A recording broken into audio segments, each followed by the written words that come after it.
Welcome back to Anointed Lady TV, my good people. Welcome back to your #1 channel for legit news on politics and many other koko wey dey sup for inside this our green white green country, so maybe Nigeria.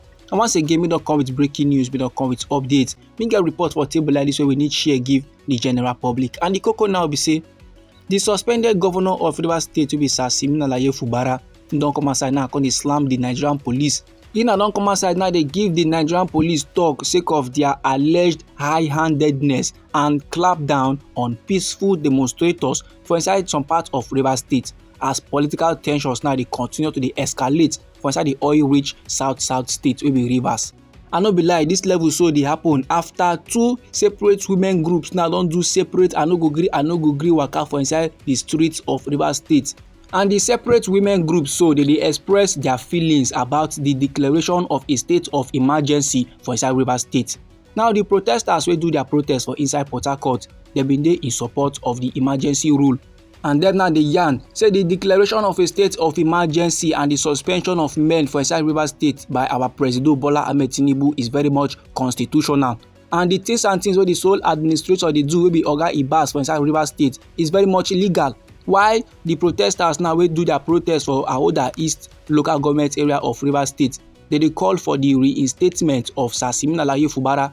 And them now the yarn say the retired Vice Admiral Ibok et Ibas, wey sit down as sole administrator of Rivers State, not supposed to be for government house at all. Say the man na Akwa Ibom man and the things wey in the do for the state, it no make sense at all. And them now the sama accuse say the sole administrator they destroy democratic structures for the state. And them now they complain say it no nice as a sole administrator can proceed for that go they appoint sole administrator for 23 local government areas of the state. And no be lie, my good people. Last week Friday, a group of women under the umbrella of Rivers Women Unite for Sin, they been bust out for the sake of Fubara. And they come protest against the emergency rule for Rivers State, and they come demand the reinstatement of Governor Fubara. And them now the yarn say his suspension was very much illegal and unconstitutional. So make our President Bola Ahmed Tinubu reinstate him back to office and make him remove Oga Ibas for Rivers State government house. But in the shocking turn of events, my good people, another group of women constitute another protest for inside Rivers State. And this time around, these women they under the umbrella of Rivers Women for Peace and Good Governance. Most of the women so now when they do this protest, then they dressed in white. And then now the yarn say the emergency rule was very much constitutional and the suspension of men was very much illegal. The things where Oga Ibas they do for office say it nice no be small. As a matter of fact, he's supposed to touchlight the administration of Fubara because he gets some mago wait for there. And now second say two different women groups now don't bust out they do protest for inside one Rivers State. Men now don't begin to raise eyebrow. Men now don't begin the yarn. Say last they could don't bribe men for inside the nation. They could don't bribe one of the groups or both of them to come outside and do protest.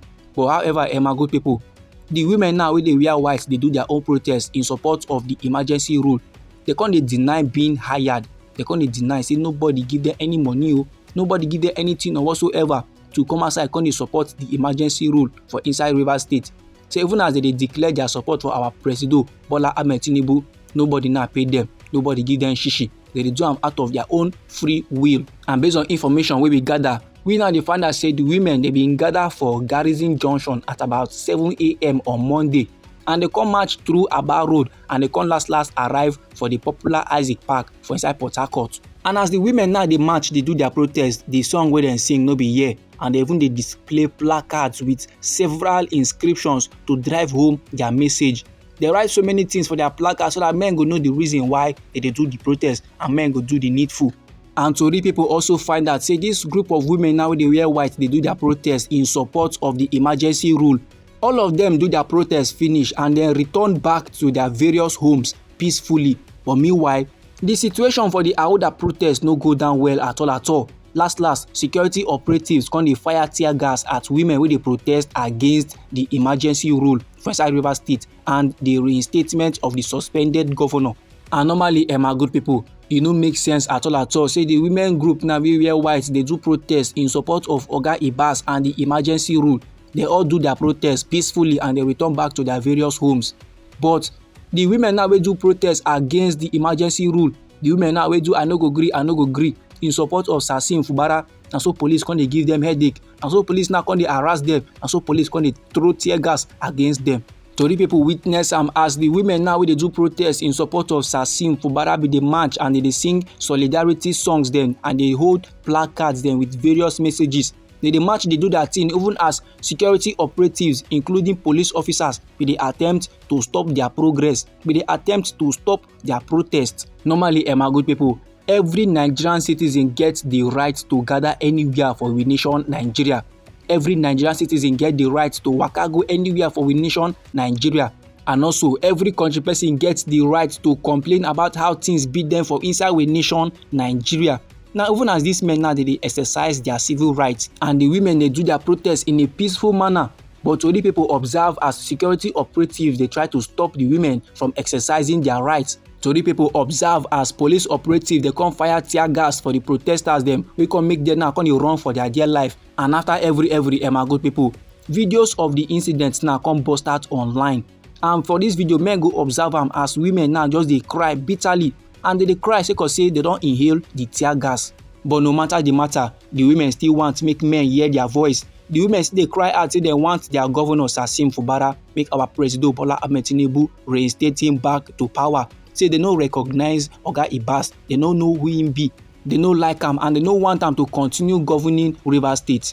And now reacting to the matter, reacting to the protest now we don play for inside Rivers State, the special adviser to the suspended governor on electronics media wey be Jerry Omatogunwa, he now come dey hail the women wey do protest in favour of Sasim Fubara. He now come dey describe them as heroes of democracy.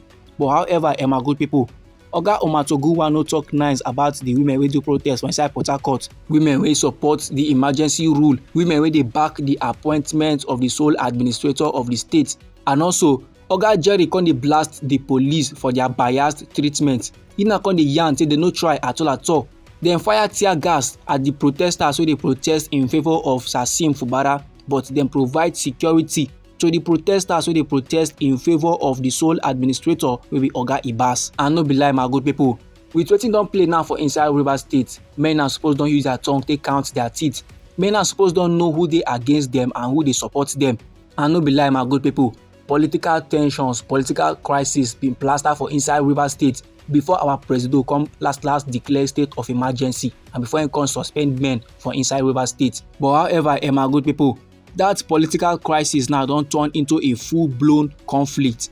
Men now don see reasons to believe say there is something really going down in Rivers State, and if men no do something about the matter, the thing go fit escalate further, turn to something wey be say go come last get out of hand. This my good pipo na the informate wey I wan share give the general public. And now anyhow the matter be you for body, or if you be say you get contributions about this very particular topic, so no let anybody or anything stop or intimidate you. Feel free make you drop your comments inside our comment section. But meanwhile, if you be say like this update so and you go like to receive more, then sharply make you subscribe to this channel, and don't forget to put on the notification bell so that as we bring more news they come your side, now you go first receive the updates and you go even get them sharp. Now me they come back with more news for you, me they come back with more updates and more reports for you my good people. Try make it no go anywhere.